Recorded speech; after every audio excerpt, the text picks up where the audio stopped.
Right. Do you want to sit on a comfortable chair? Well, I actually find them better, but this has got a bit more cushions. But we haven't got arms. Oh, sorry. Arms. Oh. So, No arm in hand. well, no. If you fall asleep, you might fall off the chair, that's all. Does it happen to people? Well, not when Cherry's talking, no. All those. Oh, we got more coming. Right. Two seats in the front, all specially reserved for you. Yes. It's much comfier down here. Right.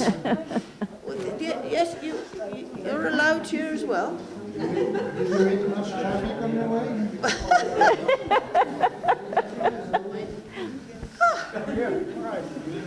Hello, welcome. I don't know, this is our Zoomers here, which is why I've got the mic. So they probably think we've all gone completely bonkers. But anyway, I'd like to welcome everybody. Yeah, I have got a few sort of notices to sort of remind people about things that are on, which I was going to do before you lot came, really. But anyway, you know, I might... She's very welcoming, isn't she? Well, I know I've got this in my hand to talk to them, and then I talk to you some other way, if you know what I mean. But it's all technology. This is our international audience. Yes, Wendy and Den. Wendy takes the notes, so anything you say will be taken down and recorded. It could be used for or against. We've got a Canadian visitor. We've never been international before, so welcome to Mr. Breeze. I think that's it then, isn't it? Jen is... Yeah, I haven't seen my New Zealand girls. No, what's happened? I don't know. Well, they had the link, but it's going to be 8:30 a.m. there, isn't it? Oh, perhaps they haven't got up yet. But they might cotton on at some point. Yes, well, right, okay. Anyway, I'll do these sort of at the end then now. I won't keep you in suspense any longer. I think everybody knows Cherry. She's the Lloyd family historian. So, pardon? The chief whip. Yeah.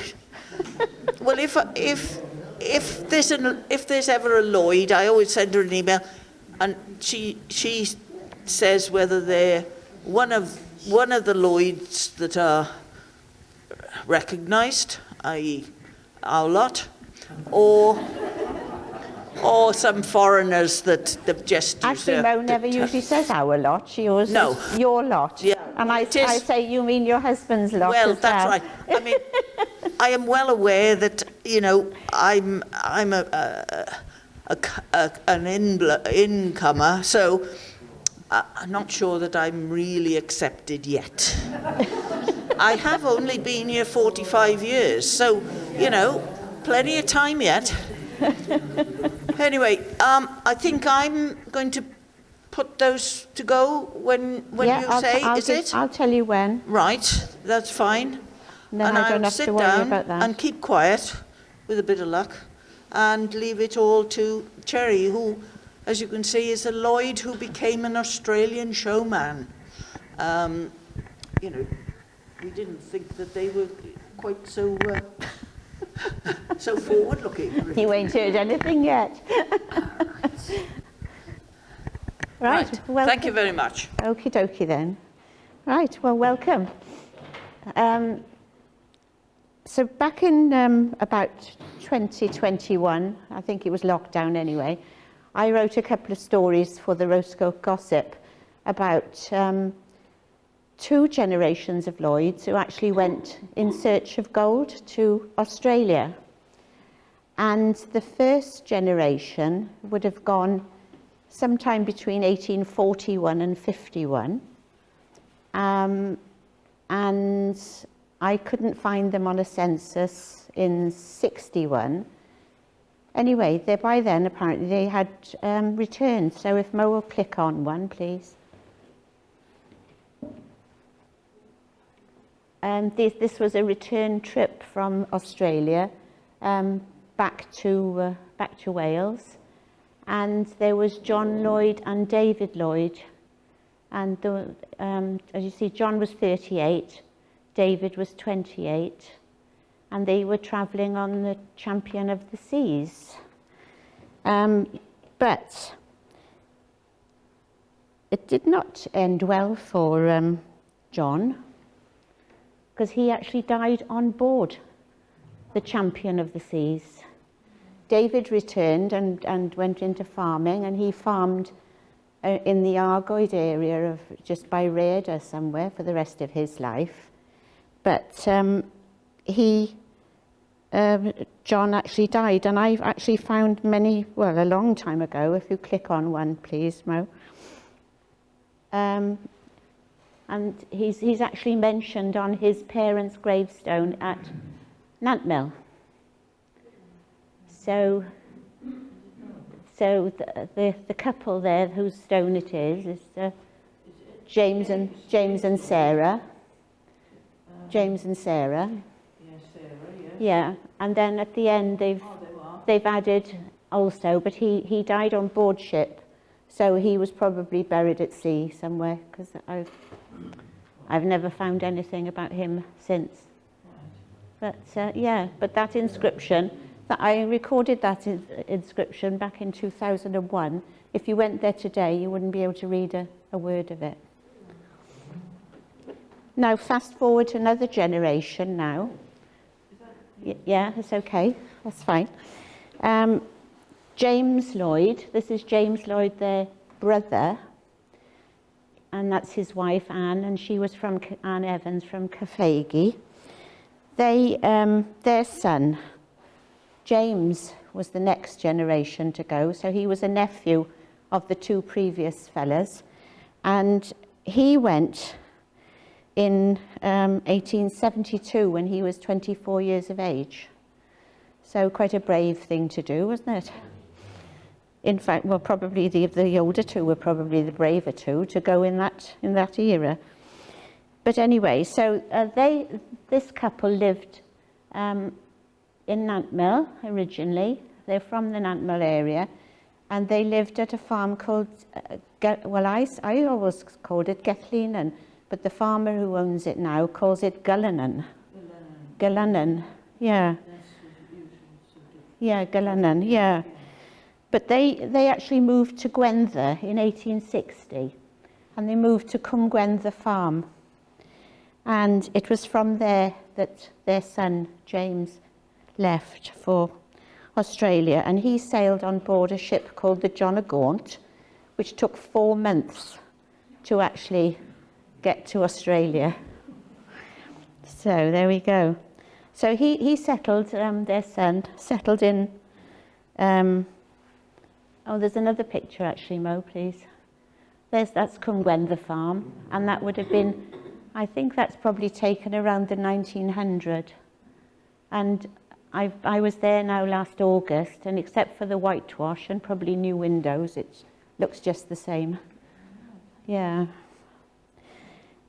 Anyway, so James, their son, he settled in, where was it? Ballarat, in the Ballarat area of Australia, which is in Victoria.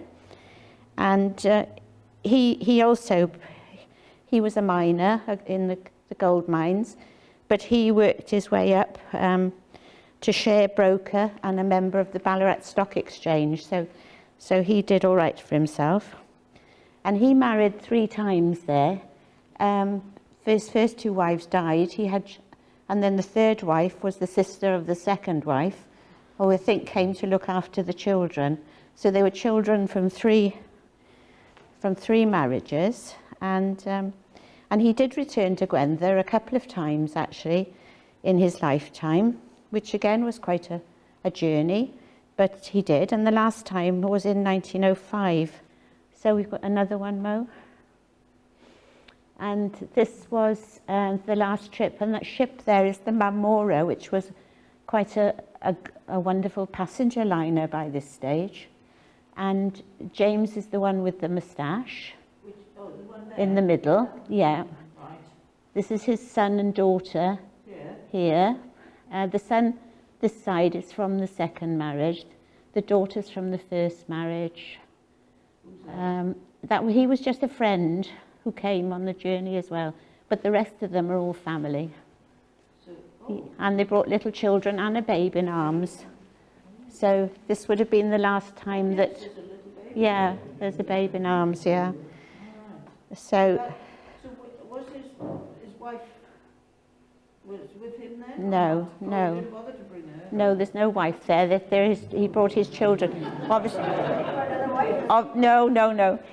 He probably brought them all to see the old folks, because it was towards the end of their lives. Right, yeah. But yeah, quite a journey. Anyway, so and there's a next one, Mo.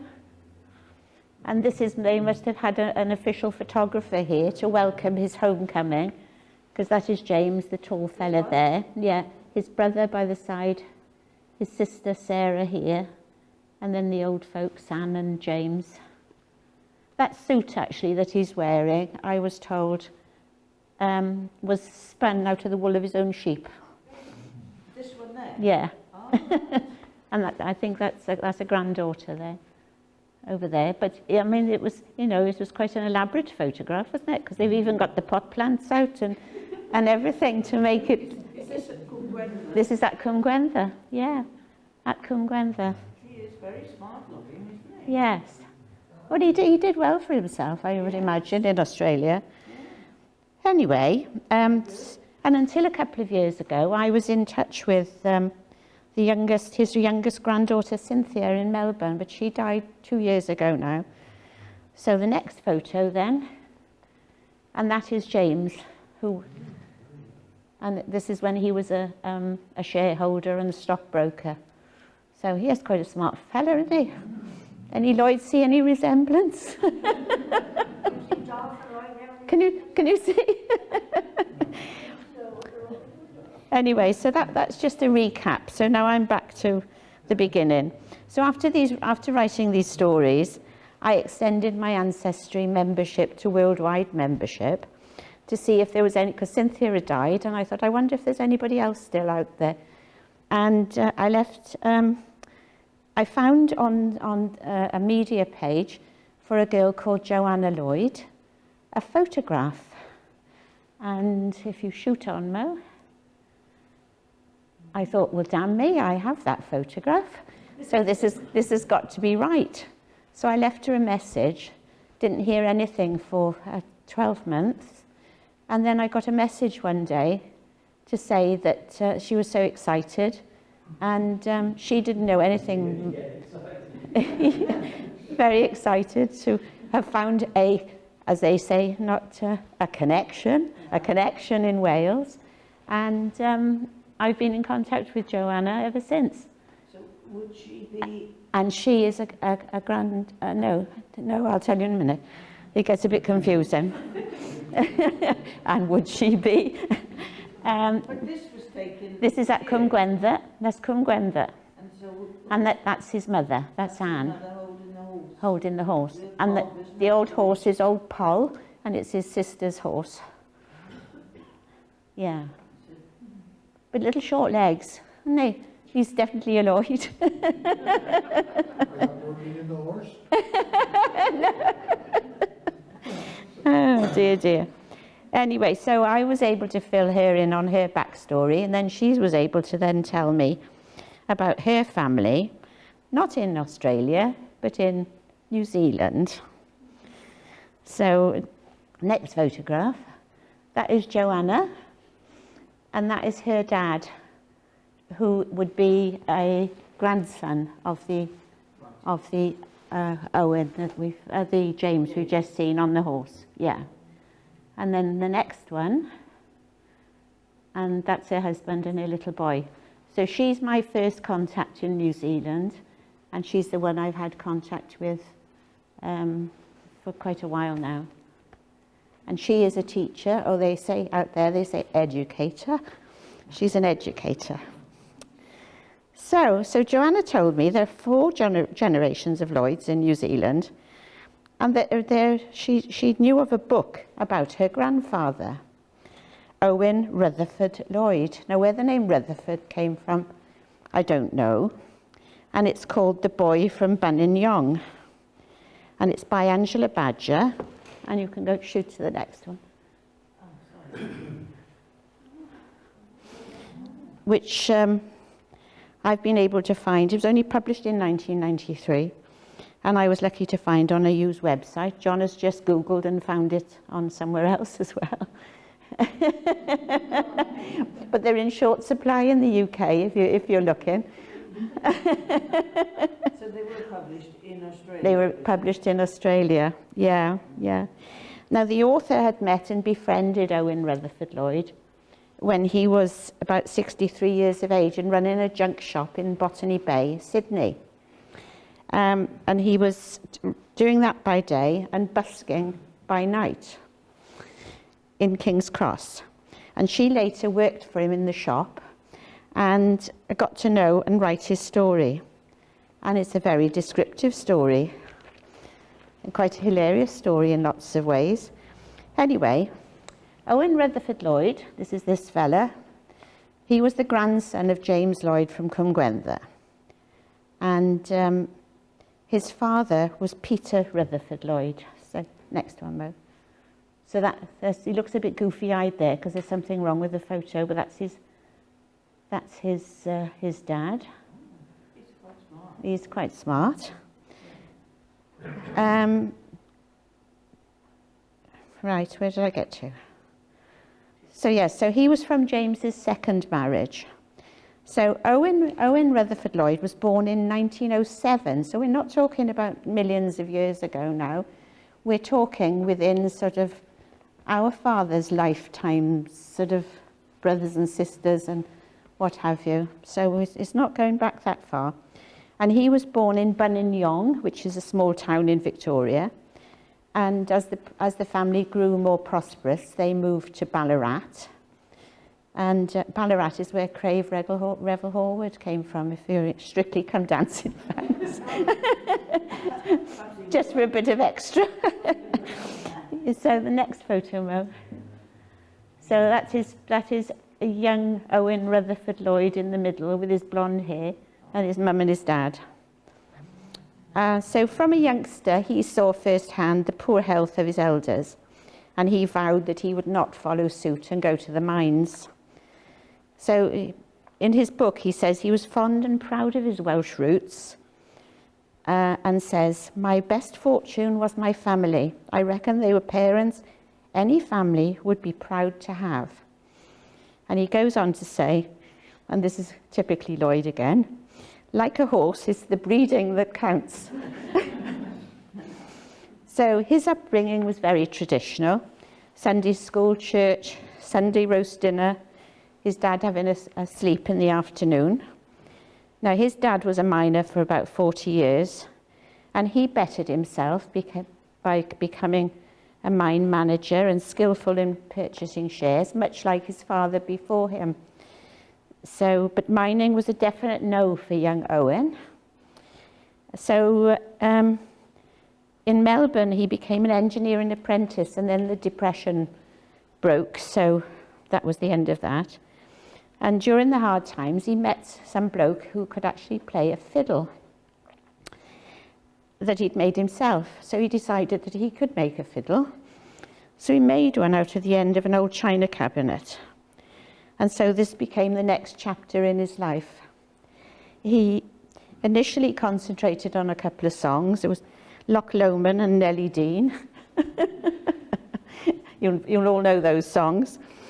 And he began his life busking and entered in the entertainment world. So, and not wanting to upset his parents by showing how he was earning his money, people throwing the cash at him, he thought that he would move to a town called Geelong, which is another city outside of Melbourne. It's a port city. It's the second largest in Victoria. And he said in his book, the sound of the money was good, and he was thrilled to give his mother his first 6 shillings. So, but travelling to Geelong was a risky business, and he soon found lodgings there. But as he met many unsavoury characters, I think they all wanted to rob him or fight with him or something. But he always said that he could look after himself. And then I learned that he'd been a wrestler and a boxer. So next one, then. So there we go. That's a fine physique, isn't it? Hey? Oh, dear. Yeah, so, and apparently he defeated the light and welterweight champion of Scotland at some point in his life. So soon he was travelling around the fairs and the shows and around the hotels in Sydney. And so he'd slipped into the world of entertainment. So 2 particular characters were a Dr. Rowe, a mind reader, and Mystic Mora, who was a fortune teller. Now, I'll just find that page because it's quite funny.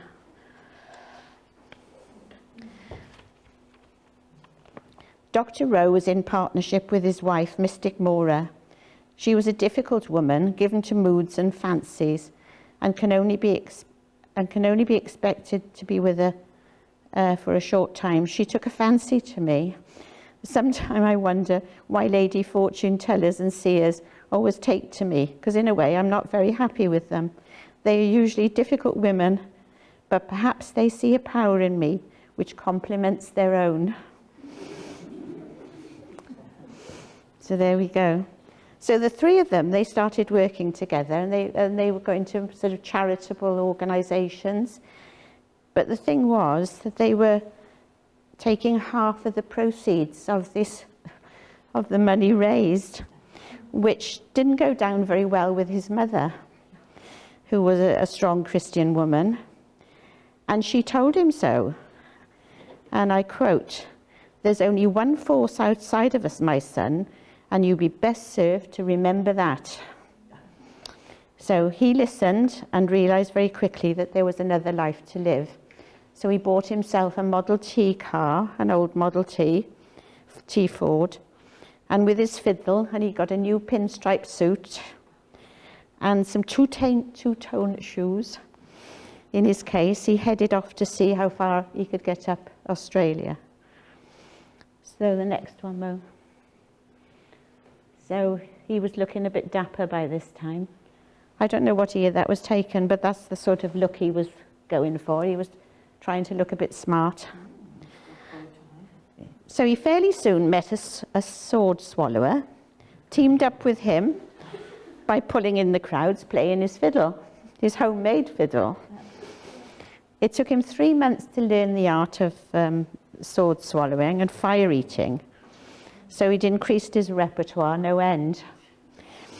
So, but not too soon afterwards, he became restless again. So he went to Sydney then, and it was in Sydney that he came across a street a puppy who, despite all his efforts to get rid of him, wouldn't leave him. He kept with him, kept following him. So he kept him in the end, and he called him Masha. And I quote, "I called him that on account of his success with the ladies." Well, I don't know if I'm missing some Australian innuendo here, but if anyone knows anything, let me know. So Masha then became his travelling companion, and he decided to head towards Queensland. But he didn't have a lot of luck. He had car problems, little work, little money. So he decided to leave the dusty roads and head back home. And it was when travelling these dusty roads that he came across a little brown injured bird. The flight was impossible, and it sat on his hand and made no attempt to fly away. So he took out his bow, and the bird perched on the bow. So that was the beginning of another novelty act. So over the years, he trained hundreds of birds to sing, stand to attention, turn round, or even play dead. So he was quite an attraction. So the next one. So there we are.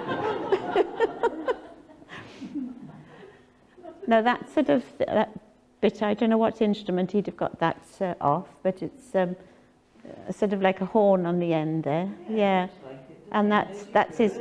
There's his birds, and there's his homemade. Is it one bird there? Yeah, yeah. So and there's his homemade fiddle. I wonder if he patented it. I don't know. Anyway, when he was 24 years of age, he met and married a Brisbane girl, and I quote again from the book, fair-haired and pretty as a picture, he says. And he returned to live in Melbourne. And the Australian marriage records, I found, she was a Rose Elizabeth Henderson, and they married in 1933 in Queensland, and they had 2 children. But shortage of money, again, he went back on the road, which didn't go down a bundle with his family, obviously. And he says that it would not be true to call him a family man. And his marriage, he says, lasted 14 years. So his life was the shows and the acts and whatever that he got involved with. So the book, actually, a lot of them are quite freakish, but there's pictures in the middle. Some of them would not be considered anywhere near politically correct today. There was like the world's smallest horse, 23.5 inches, and little tiny people from Africa that were shipped in for the season to actually do whatever. And the pinhead Chinese. I mean, you can have a look at this afterwards. The giant Chinaman, Mystic Mora, we talked about her. And then there's the electric light lady. Well, page 85, I'll tell you about the electric light lady, and there's a photo next, Mo, please. Right. So, the electric light lady was an original idea of Dr. Rowe, who was the man that he was with originally. And he sold me the gear for a tidy sum. She was a winner, especially at night. The lady put her foot upon a box of high-frequency apparatus designed by the doctor, which I'd helped construct. When the frequency became high enough, sparks flew off her fingers, and she could light cigarettes from her toes. Can you imagine?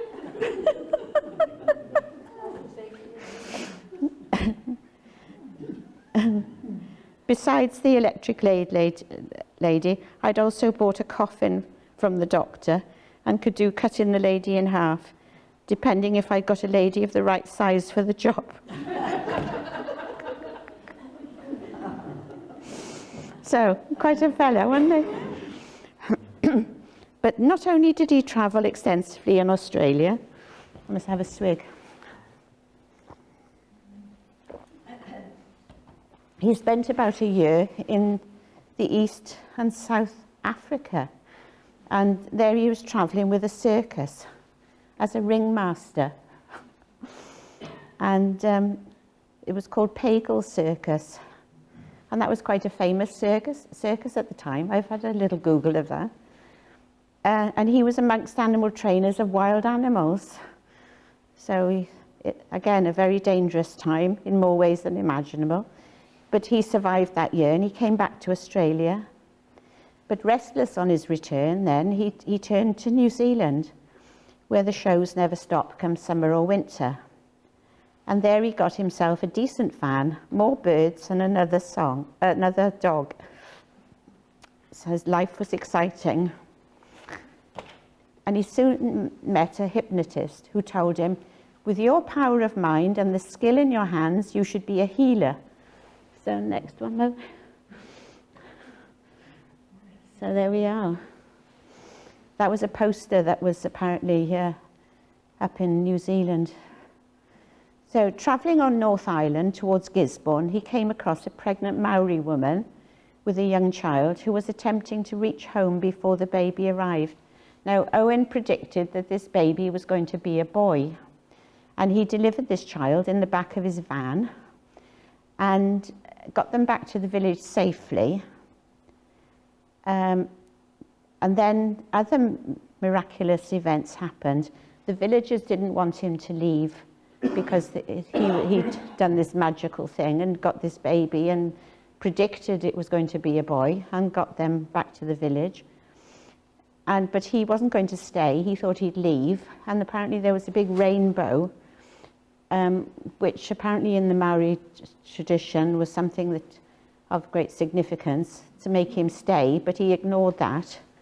And he carried on, and there was they came after him to say, go back, and there was another child in difficulties, and he actually saved that child. So the word got around that he was a healer and a prophet and a man possessed of supernatural powers. So it was then that he became absorbed in the Maori culture. Now, I've always said Maori. Now, Tuera, who's my new cousin from New Zealand, because there's a bar on an A in the Maori language, that's a long vowel. And so you don't say Maori, you say Māori. Then you roll the R. So I've learned a few Maori words now. So it was, then he became absorbed in the culture, and he decided to learn as much as he could about it and about the remedies that were passed down over the generations. But at the same time, he had no intention of staying in New Zealand. But then something else happened. And he says that life became lonely, and this was when he married for a second time. When I say married in inverted commas, it was because the father of the girl, and I'll tell you that story now in a sec, decided it was a good idea. So they literally said, you know, you can have. Now, bearing in mind, he probably was still already married. So, but anyway, she was only 19, and she was Mighty Brown. And he was 45 by this time. And she didn't want to travel with him, so she stayed and lived with her own people. And over the years, he returned. And they had 7 children altogether.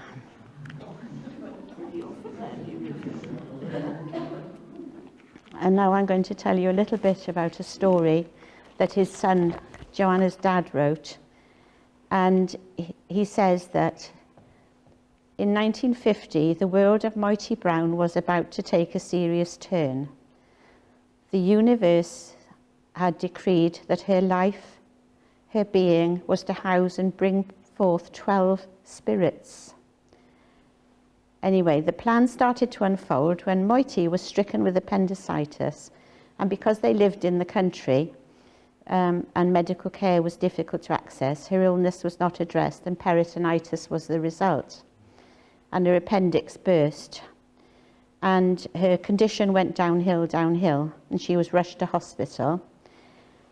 But that night, when she was on death's door, her father dreamt that a Pakea was coming. The Pakea is a wise man, probably a healer and a prophet, was coming to town, and with him he'd have some medicine that would cure his daughter.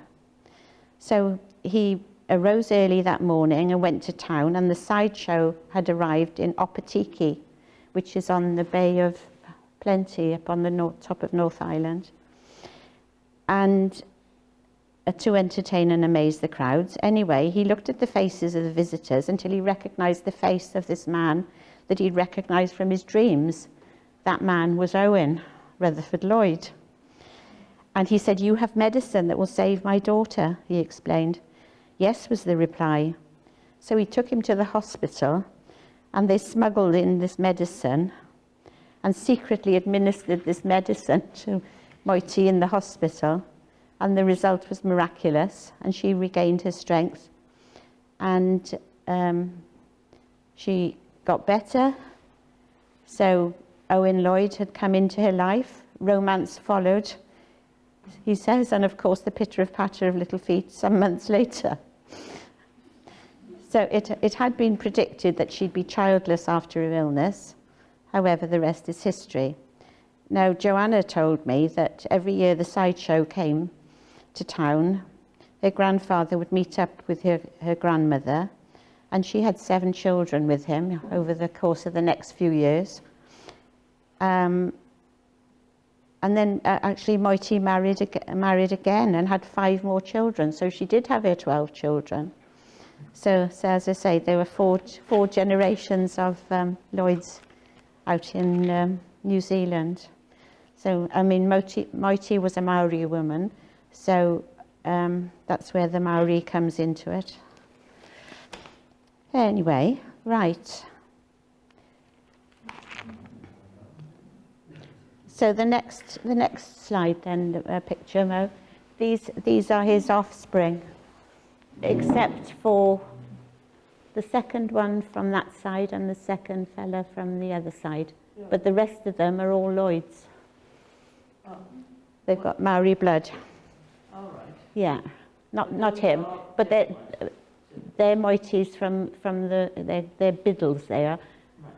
When she married another man and had 5 more children. So he's a Lloyd, he's a Lloyd, he's a Lloyd.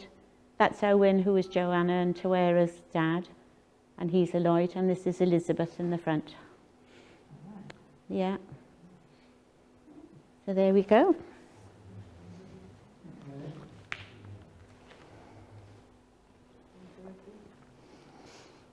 Anyway, and you can leave that one there now. In New Zealand, his life was busier than in Australia, and his reputation as a healer went before him, and people flocked. Instead of coming to see his shows, they were coming to be healed.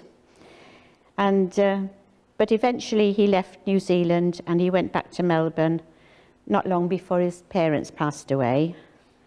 And then he'd lost all interest in travelling. After his parents had died, he'd lost all interest in travelling. So he packed his belongings and headed for Sydney. And there he found this nice little shop in Botany Bay and stocked it up with some old wares. But still at night he busked by the Elamine Fountain in King's Cross.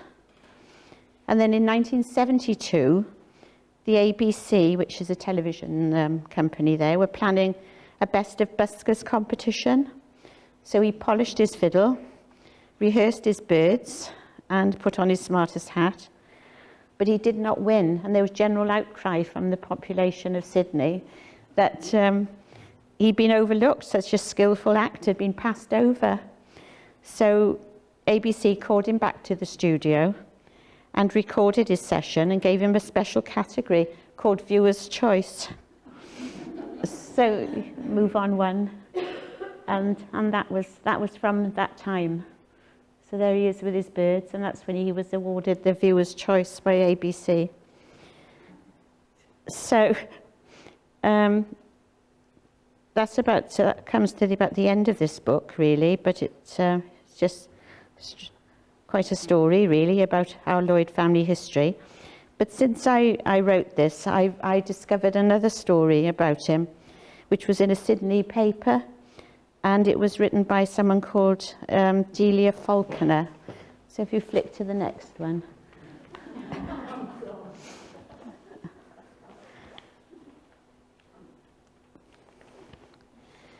Now, this lady is called the Birdman and Mrs. Gluck.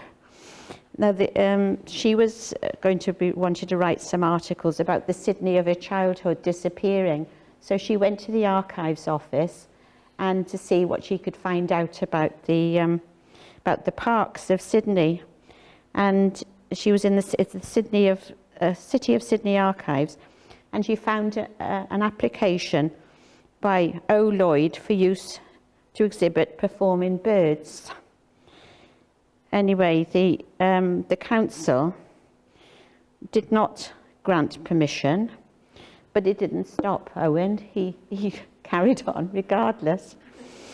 And the council said that this type of entertainment is not favoured in Fitzroy Garden and approval is not recommended.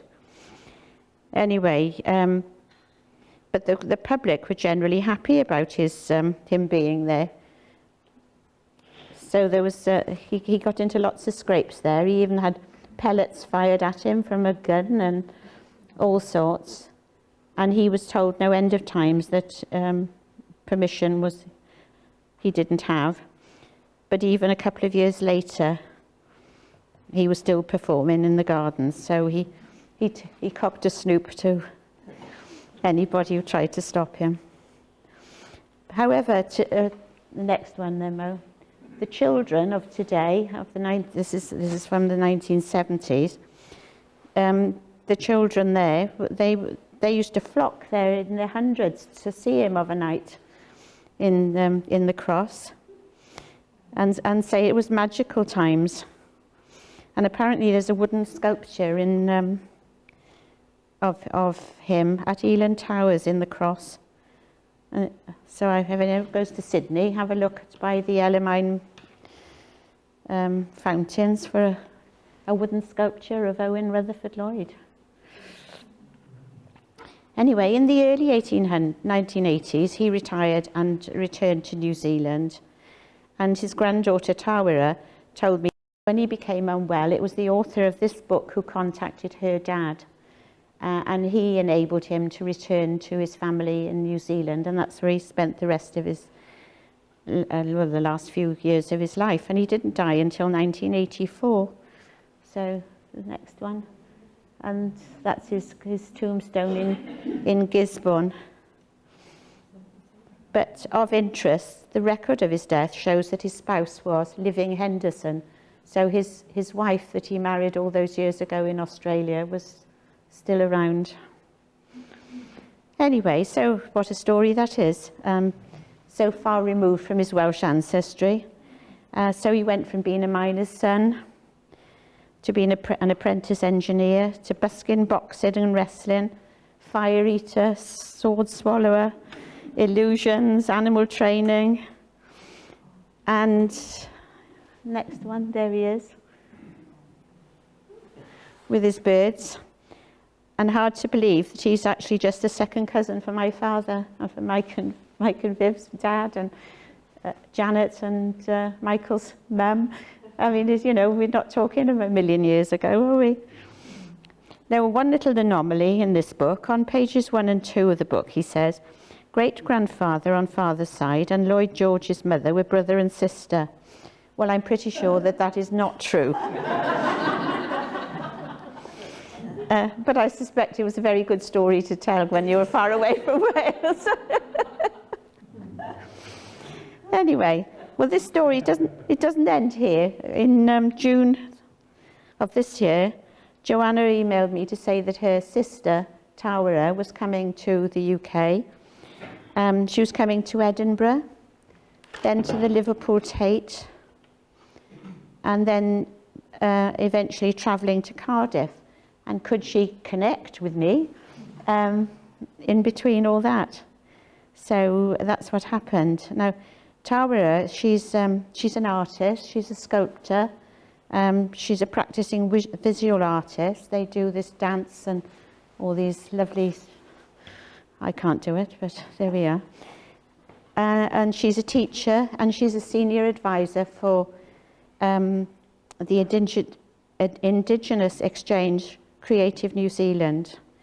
And she's produced a terrific amount of artwork over the years. She's had residencies in Washington State, USA, and the State University. And she was selected to the first international board and a Maori voice for the US-based Indigenous organisation, 7th Generation Fund. So she's quite a girl, really. And she was inducted into that in America in October 2016. So if we move on again, now that was Tawera a few years ago, And there's about 8 of these that are some of her artwork. So move on, Mo. Yeah. These the sculptures. So these are metal.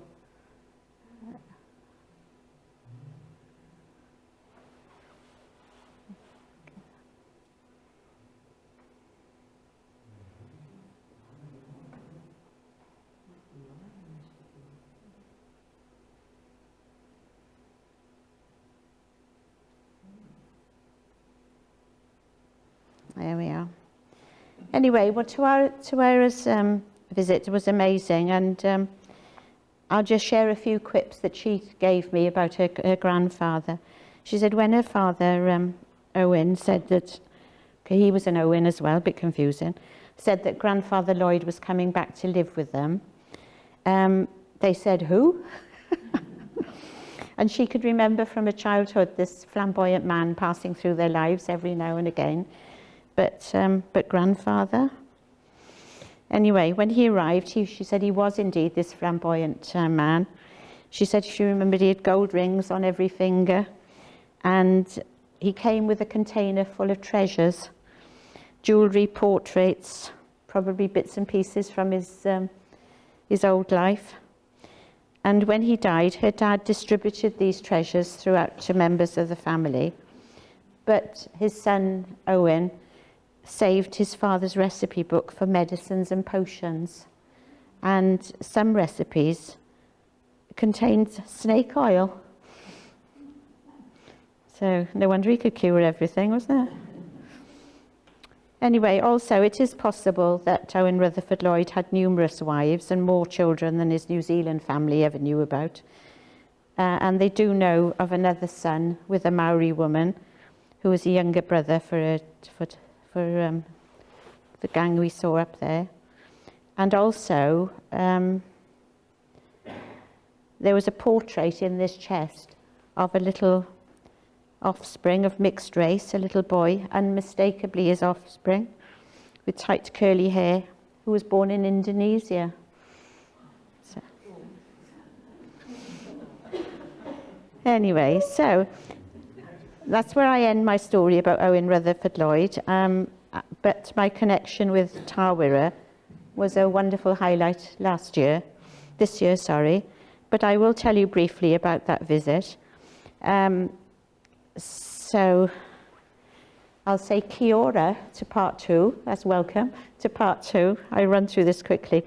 So Tawaira came to the Edinburgh Festival, and she had meetings there. It's all about promoting the Maori culture through art. And then she came to Liverpool Tate, and she messaged me to say that she'd arrived safely in Liverpool. And I messaged back and said, if you get a chance, have a look at the docks. I said, because that's where James Lloyd left from in 1872 to go to Australia. And she came back and she said, I'm stood there right now. And she was absolutely gobsmacked to be stood in the same place. Anyway, a couple of days later, I met her at Hereford Station, and Kaz, my daughter, said, how will she know you, Mum? And I said, well, she won't. I said, but I've seen pictures of her. So she hastily made me a flag, being the primary school teacher that she is, drew the dragon on an A4 piece and a drinking straw from the kids. And off we go to the station. But yes, wonderful. I mean, she was so easy to get along with, and we could speak the same language. It was lovely. So during her stay here with us, then we went up to Gwenther Church, and I was able to show her where our ancestors, the James and Anne that we saw in the beginning, the old couple, were buried. So we can show, and there we are. This is up in Gwenther Church. This is the one that James and Anne, and these are other members of the family. The two together right in a very top corner of the churchyard. And it was quite a moment for her, actually, because she said, I just feel as if I need to sing a prayer. So she stood there and she sang this Maori prayer. And then she sang Till We Meet Again. So, and inside the church, is there another one of those? Oh, there we are. There she is. Now you'll see here from the original photographs I had of her, she didn't have the moko. Because she's part of this creative New Zealand, and she's a real ambassador for the Maori population. She committed herself to that about 3 years ago, and that is a permanent tattoo, that is.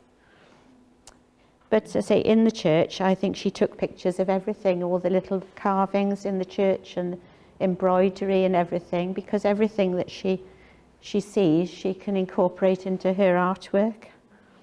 So that was a very emotional time for her, really.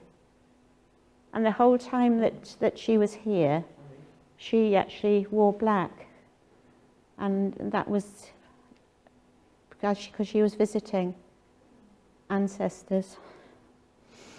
Anyway, we went to Irwood Station because I thought, well, maybe that would have been quite significant to the old folks at Cwmgwentha back in the day. And then we went to Cwmgwentha Farm in the afternoon. Cwmgwentha means the Valley of the White Water. So we were going up Twmpath. Do you know, if you know the area, just above Irwood? Twmpath, up the narrow road, and you come out onto the common. And she says to me, oh gosh, yum yum. And I said, what's she talking about? They were lambs with long tails. And she told me the story about when they were youngsters, when they were docking the lambs, they could go to a farm and get a bag load of lamb's tails, and then they'd have an open fire and a metal basket and tip these tails into the basket until they cooked through and all the rubbish fell off them. They were black as pots, and she said they'd get bits of newspaper or bits of an old telephone directory and hold them and just whip all this gunk off and eat them. And she said they were most delicious. So there you go. And we were up on top of the hill there and had to stop. She wanted to get out and walked up on the top of this brow where you can look down into Cwmgwentha Farm. Iris is nodding. She knows this road very well. And she stood there like this, and it was like the sound of music. And started, because she was the most beautiful singer, the hills are alive with the sound of music. So, and then at the farm then, we met John and Diane Powell and their son Rob. And it was her first taste of a Welsh cake there. And there's another photo, here we are. Now, water to the Maori culture is of great significance, and she wanted to stand in the water there. So, and she decided that stone in the middle, because it's apparently been there forever, she decided that must have been their wash stone all those years ago. She wanted to take it home with her, because again, yeah. Anyway, so there we are. Another one. Right, so there's, now this is she wanted to stand in the water because on the original the original one when he was with his mother on Old Poll, but this one he's actually stood in the water as well. Stood in the stream. Have I got anything else on that one? Oh yes, and this was a recreation. That's Cwmgwentha Farm. You can still see Yeah. the different bits of the house. That's right, that's right. The lower one, yeah. Just on that back wall there was an old fireplace. And she said if I could ship that back to New Zealand, I would. Yes, propped up against the wall. Yeah. She said it shouldn't be out here. She said I'd ship that back any day. And there's another one, Mo? That was recreating, the one before was supposedly going to be recreating this, because that was way back in the day. Anyway, then on the Sunday, so there was some of you here now, we had a little Lloyd gathering here in the hall, and that was very nice, very pleasant. I did a bit of talking, Tawera did a bit of talking in Maori and in English. And then, well, Kaz, my daughter, and she had shared a bottle of rosé the night before, and they'd been talking about different things. And Kaz just mentioned that at her wedding, because she was singing in a choir then, they sang a Maori song, or it was a Maori prayer, called Te Aroa, and it's about love, hope and peace. And Teroa was going to sing it, and she eyeballed Kaz, and I said, Kaz, go on, you better join her. And Kaz said, I've not sung it for 8 years. But anyway, she got up, and it was magical, wasn't it, Mo? Kaz sang alto, and she sang the soprano, and they just harmonised just like that. It was beautiful. So there we are. There's a few of us here in the hall. And the next one, oh, I didn't know Kaz had put that one in. That's she and I out in the garden here with the hollyhocks.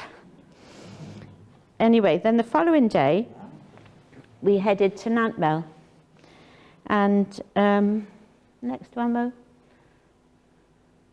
There we are. That's the name of the farm that that I always said wrong. Gillennan. And that's where their family moved from before they got to Gwenther. And it's just past if you're going Radnor Forest way, it's just past the Gustry Inn. It's about the next place along, really. And the fella who actually owns it now is John Drew, whose daughter, Tracy, lives at the Ferrum. Yeah. Yeah. So that was, and of course Victor knew him, and Ken would know him because he was a lorry man. Yeah. John Drew. Yeah. Gustry Farms.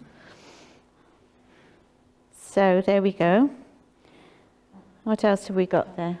Oh yes. So this would have been where the old homestead was. It would have been in here, but long gone. Long gone. Yeah. And there is another one of, these fragments of stone here are bits of old flagstones that would have been on the floor of that old house. And a bit of that went back to New Zealand to be incorporated into some artwork. I've not seen it yet, but What, the actual stone? a bit of, it was only a fragment of it. Yeah, well,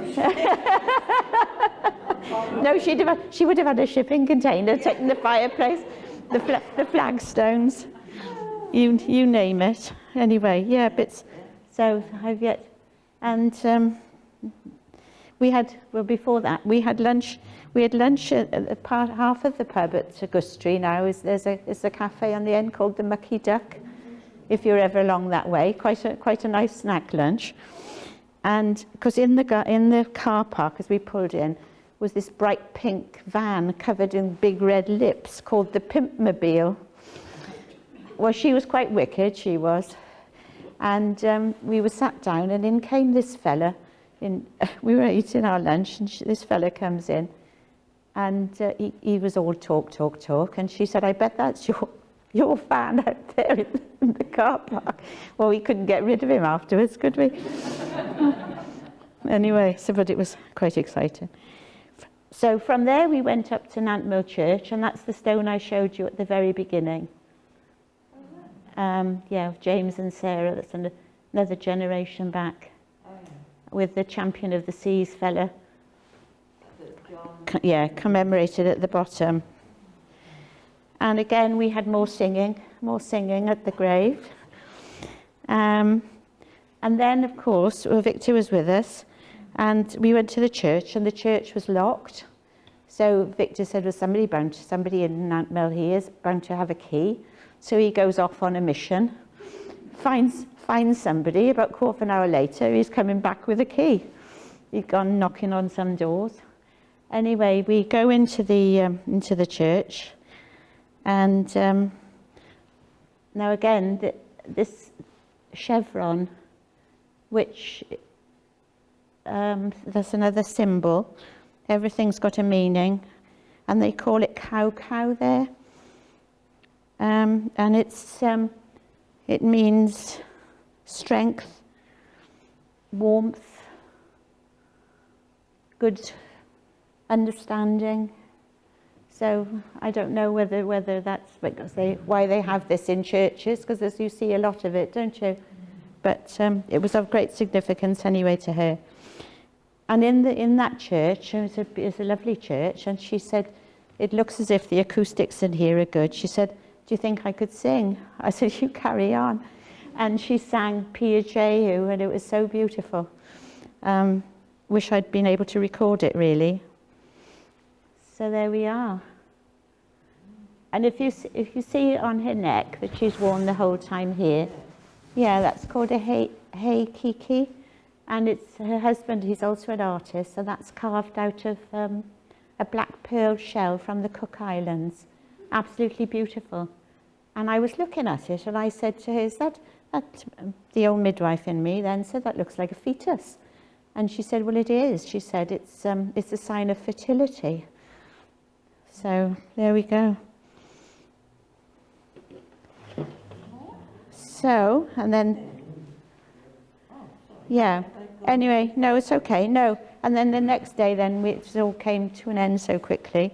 We had to get her down to Cardiff, where she was meeting then with the university and the Welsh Arts Council, again with her work, Creative New Zealand, and said her goodbyes. But there's a couple of quotes which she left me with.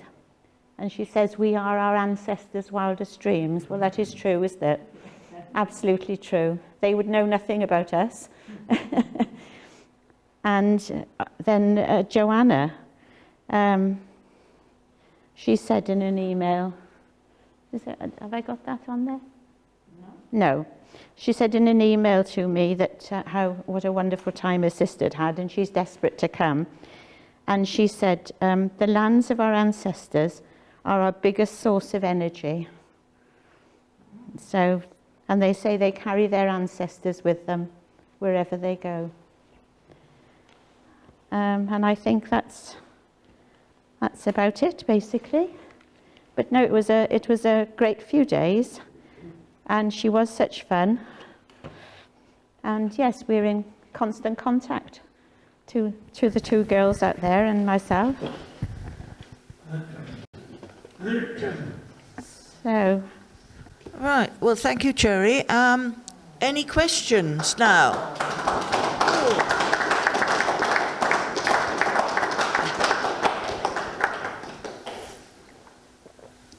Any questions from our Zoom audience? You're able to ask questions if you wish.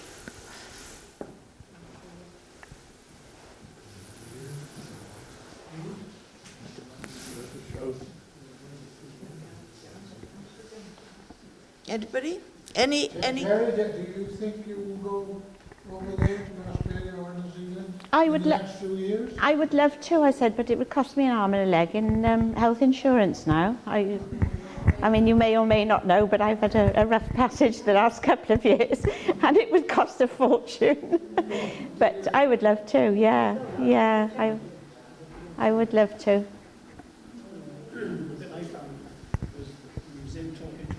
The rest of the family was they're all doing similar stuff to what we're doing. They're farmers, they're shearers, they're horse people, which is, it might have missed a generation or two, but it's all exactly the same as we're doing. Yeah, her she's got uncles and nephews who were on the shearing circuits. Really? Yeah, and aunties, she said, who had been rousies, and they were rodeo riders. Yeah, all sorts of, but yes, horses were very prevalent in their history. Yeah. Yeah. Well, it's a pity Amy didn't know they were out there when Amy was there. Well, this is it. But yes, I mean, all of the Owen Rutherford Lloyd's children, New Zealand children, they all had Welsh names. Yeah, and they all took the Lloyd surname, so he didn't exactly ignore them completely, did he? But I can say he obviously wasn't that good a father to them, but that's where he went back to at the end of his days, so and they cared for him, so there we are. Yeah. So what relation would you actually call it to us? Well, Owen Rutherford Lloyd would have been a second cousin to your mum and my father, so he'd be to us then. He'd have been a second once removed. Yeah. Whichever went to Australia was the brother Evan. Who? Sorry? The brother Evan and then Yeah, that's him. That's James. Yeah. Yes. Evan Lloyd, Danny Bron's oldest brother. He went in. He was the fellow who left Cwm Gwenddyr in 1872. Yeah. So yes, you can easily map out the line really. Yeah. So he would be related to your dad's mother then, down around that side? Yeah, Granny Edith. Yeah. And yeah, Granny Edith and the showman's dad would have been first cousins. Yeah. Yeah.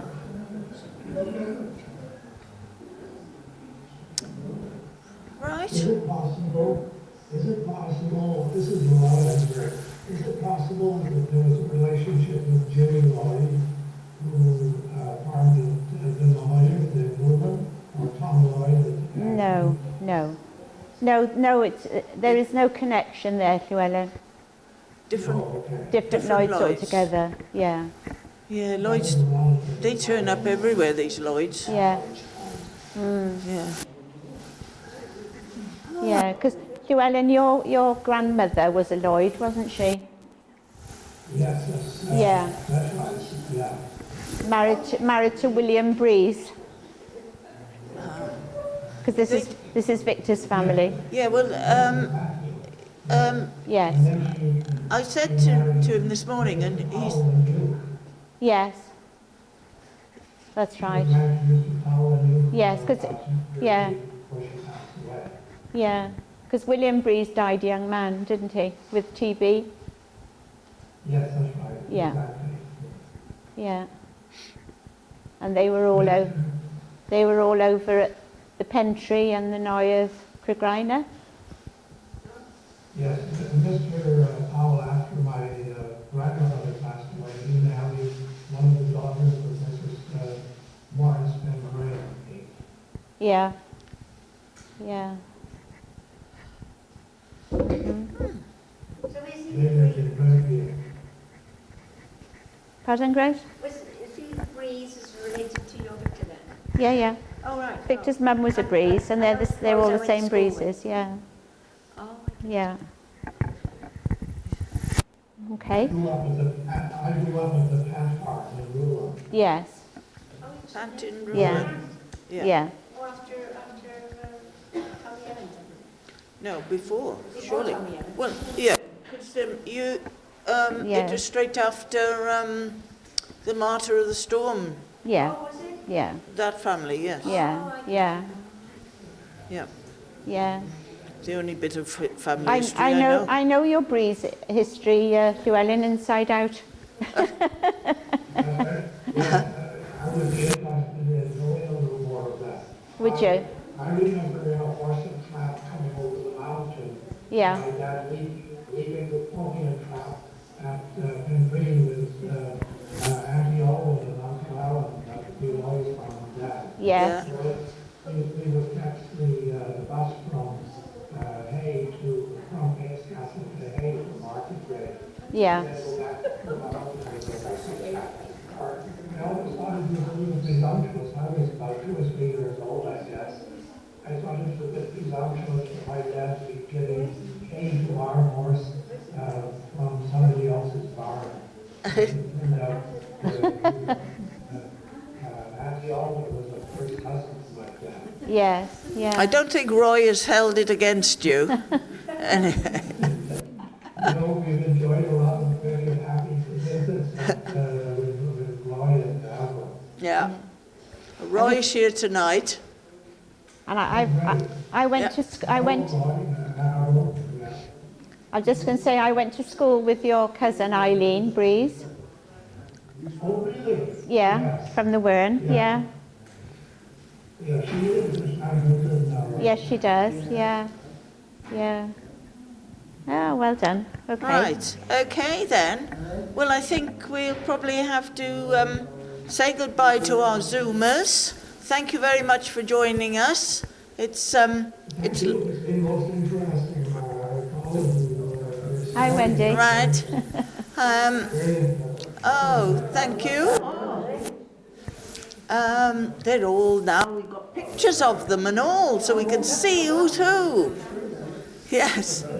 Oh, look, from West Wales, from Radnorshire, as well as from Canada. So, as I said, this is a real great. It's great to have this facility, really, that we can talk and listen to these things, isn't it? Our local family historian, Cherry. Thank you very much, Cherry. To this kind of technology is astonishing in one way. Yes. Yeah, that's right. Yes. Yeah, we've moved a bit. We've gone 360, I think. Yeah. Thank you very much. So here in the hall, we're going to have tea, coffee, and we're also having cakes tonight because our resident technician, John, tomorrow is celebrating his birthday. So I think we'll have to sing happy birthday to him, won't we? It's a very big birthday, I think. Oh, yeah. He's nearly as old as me. Not quite, but so who's the best to lead the singing? Michael can't sing. Michael Lebet. Well, yes, Come on. here he is. Birthday to you. Happy birthday to you. Happy Birthday, dear John. Happy birthday to you.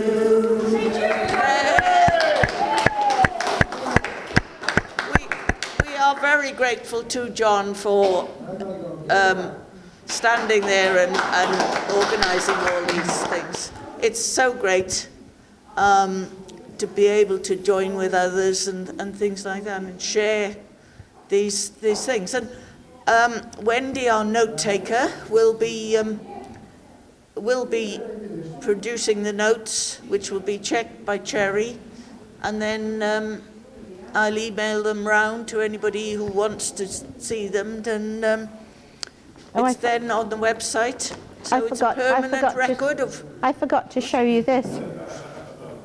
Before Tawera left, she wrapped me in this. So I'm an honorary member now of the Maori population. It goes round. It looks like I thought it was a Red Indian. No, and it's again. There's all these little like chevron-y things along the top of this. Crow's feathers, isn't it? I don't know what they are. And this was all about. This is the things that the women wear, the Maori women, and it's all about fertility. I said it's a bit late for me, but a nice gesture. A nice gesture, yeah. Right. Well, thank you very much, and I'd like to remind people as well. There's several things on. There's now. Tomorrow is December, and we're rushing headlong towards Christmas. So I'd like to sort of pick up on a few things that I've been sent. Cusack Church, they've got a Christmas tree festival service, and the lights put on next Sunday, and then it'll be it'll be on for, I don't know. So the church is open. Go and have a look at those Christmas trees and things. They've several different ones have been decorating them and things. There's WI Craft Fair in Aberedo Hall on Sunday, 3rd of December. And that's in aid of charity and things. Radnorshire artists have got exhibition in the hymns, which is New Radnor, is it, I'd say? I'm going to get to the hymns one day, but I haven't got there yet. So I'm still working at it. Pardon? Kinnerton. Okay. It's all, yeah, to me. I haven't got there yet, so, but I don't know. Oh, and I've lost the other one. The Painscastle are having their carol service now on Monday, the 18th of December, 6 p.m. So we try and just keep the local chapels going and things. So that'll be on the 18th.